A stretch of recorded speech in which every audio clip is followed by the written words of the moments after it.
अस्सलाम वालेकुम friends, welcome to my channel talks IMM। तो फ्रेंड्स, आज मैं आपको मेडिसिन के अंदर डेटा इंटरप्रेट करने का तरीका बताऊंगा, डायग्नोसिस बनाने का तरीका बताऊंगा। आपको बताऊंगा कि आपके पास कोई रिपोर्ट आएगी, ब्लड रिपोर्ट आएगी, तो आपने कैसे डायग्नोसिस बनानी है, कैसे डेटा को इंटरप्रेट करना है। तो वेरी सिंपल। हमारे बहुत से डॉक्टर्स को, हमारे बहुत से मेडिकल स्टूडेंट्स को नहीं पता होता कि डेटा उनके सामने होता है लेकिन डायग्नोसिस नहीं बन रही होती उनसे, उनको पता नहीं हो रहा कि पेशेंट्स को मसला मसाइल क्या हैं। ठीक है दोस्तों, मैं आपको वेरी इजी वे से इंशाल्लाह डिफरेंट सिनेरियोज दिखाऊंगा, फिर आपको डेटा इंटरप्रेट करने का तरीका बताऊंगा। ठीक है, वेरी सिंपल वे से लेके चलूँगा आपको मैं, काफ़ी सिनेरियोज मैं आपको गाइड करता जाऊँगा। बस आपने चैनल को सब्सक्राइब करना ताकि आपको हर मेरी वीडियो की नोटिफिकेशन मिलती रहे। तो दोस्तों चलते हैं, मैं आपको पहले एक सिनेरियो दिखाऊंगा, फिर उसको तरीका बताऊंगा कि उसको इंटरप्रेट कैसे करना है, डेटा इंटरप्रिटेशन करना है। तो सिनेरियो क्या है? अ 45-year-old मेल आपके पास आ रहा है, प्रेजेंट कर रहा है विद फॉलिंग ब्लड रिपोर्ट के साथ। उसमें सीरम बिलिरुबिन कितना है उसका? 20 मिलीग्राम पर डेसीलीटर। नॉर्मल रेंज क्या होती है सीरम बिलिरुबिन की? सीरम बिलिरुबिन की नॉर्मल रेंज होती है 1.2 से लेके 1.2 मिलीग्राम तक की, नॉर्मल अप टू होता है। ठीक है ना, ये मैं थोड़ा सा इसको कर देता हूँ। ठीक है, तो इसमें इसकी सीरम बिलिरुबिन की क्या है? इसमें सीरम बिलिरुबिन इसका कितना है? 20 पे है। ठीक है, इज़ क्वाइट हाई। फिर उसके बाद SGPT इसका कितना है? 80 पे है। नॉर्मल रेंज की होती है लेस देन 20 होती है। ठीक है ना, 80 पे है, स्लाइटली हाई है। ठीक है, SGPT को हम अपनी मेडिसिन में ALT भी कहते हैं। ठीक है ना, इस SGPT is 80, is old name, no it's ALT। Normal जो होते हैं लेस देन 20 होता है। ठीक है, फिर सीरम अल्कलाइन फॉस्फेटेज कितना है? इस क्वाइट हाई, 1400 पे है इसका। ठीक है, सीरम अल्कलाइन फॉस्फेटेज ALP जिसको हम कहते हैं, वो कितने पे? 1400 पे। नॉर्मल रेंज क्या होती है इसकी? Normal range is 2200, is quite high. And PT कितना उसका? प्रोथम्बीन टाइम हम देखते हैं, दैट इज़ 24 सेकेंड। कंट्रोल क्या होता है इसका? 12 सेकेंड पे। तो फ्रेंड्स, सिनेरियो कुछ इस तरह है कि एज क्या है पेशेंट की? 45 ईयर है। ठीक है, आपके पास आ रहा है अपनी रिपोर्ट लेके, ब्लड रिपोर्ट लेकर।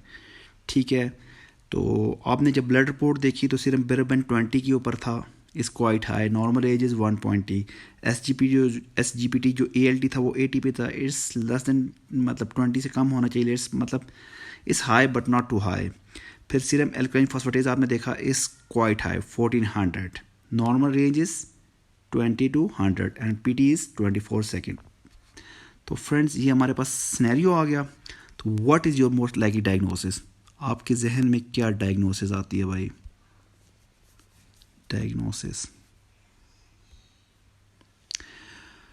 तो friends, high bilirubin, remember I give you very important points. I will tell you very important points. Okay, when there is a high bilirubin, whenever there is high bilirubin, okay, plus high alkaline phosphatase, जब कभी भी high bilirubin होगा उसके साथ high alkaline phosphatase होगा, mean ये देखिए serum bilirubin कितना 20 पे, quite high. And alkaline phosphatase कितना है? 1400। नॉर्मल रेंज 2200 है। तो दोनों चीज़ें बहुत ज़्यादा हाई हैं। जब भी बिलिरुबिन और अल्कलाइन फॉस्फेटेज रेज्ड होगा तो it is highly suggestive of obstructive jointness. Your diagnosis is obstructive jointness, it is obstructive jaundice. Always remember my point, okay? Whenever there is high bilirubin with high alkaline phosphatase, high bilirubin with high alkaline phosphatase, it is highly suggestive of obstructive jaundice. Serum जो glutamic pyruvate ट्रांसअमाइनेज जिसको हम SGPT या ALT, it's may be slightly high, or then you can do other investigation like CT scan of the abdomen, ERCP, MRCP. It may be necessary, ठीक है, for further diagnosis. Okay, but whenever there is high bilirubin with high alkaline phosphatase, your first diagnosis, top diagnosis is obstructive jaundice. Understand? Okay, other question arises, what are the 3 important points you will ask in the history of the patients? Always remember important points in the history of the patient. Patient come with generalized itching, generalized itching, patient itching के साथ आएगा, पूरी body के ऊपर etching हो रही होगी उसको, okay. Then stool, it is clay, stool जो होगा ना इट इज़ क्ले और muddy, colored. And number 3 important point, pain in the epigastrium or upper abdomen. Epigastrium में पेन होगा या अपर एब्डोमेन में पेन होगा, पेशेंट कंप्लेन कर रहा होगा, एपिगेस्ट्रिक पेन और upper abdomen pain. 3 important points in the history. Patient come with generalized itching, stool color, clay or muddy, and the patient complain of epigastrium or upper abdomen pain. Then question arises, what important investigation helpful for the diagnosis?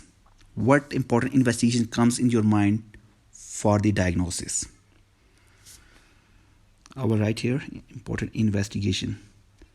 आपके जहन में क्या आती है, कौन सी investigation हम करवाएंगे जो कि हमें डायग्नोसिस की तरफ लेकर जाए? तो that is ultrasonography of the whole abdomen और hepatobiliary system. That is ultrasonography, okay, of hepatobiliary system. Hepatobiliary system. That's very important. What are the 4 important causes for this condition that's come in your mind?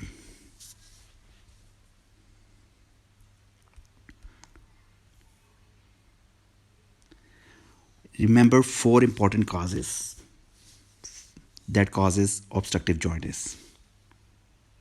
Important causes I will write here. Wait. Number 1, it is choledocholitis. That is choledocholitis. That's number 1. Then carcinoma of head of pancreas. CA of head of pancreas.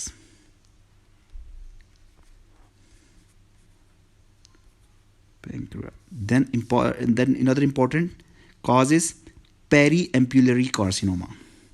That is number 3. Periampullary carcinoma. And number 4 is cholangiocarcinoma. Cholangiocarcinoma. So friend, these are 4 important causes that can cause obstructive jaundice. That is choledocholitis, number 1. Then CA of head of pancreas. Then periampullary carcinoma. Then cholangiocarcinoma. So guys, this is all about today's scenario of obstructive jaundice. Hope you will understand very better, and inshallah you will diagnose it whenever such reports come in front of you. Okay guys, do not forget to subscribe our channel Talks IMM. Meet you with another scenario very soon. Till then, take care. Allah Hafiz.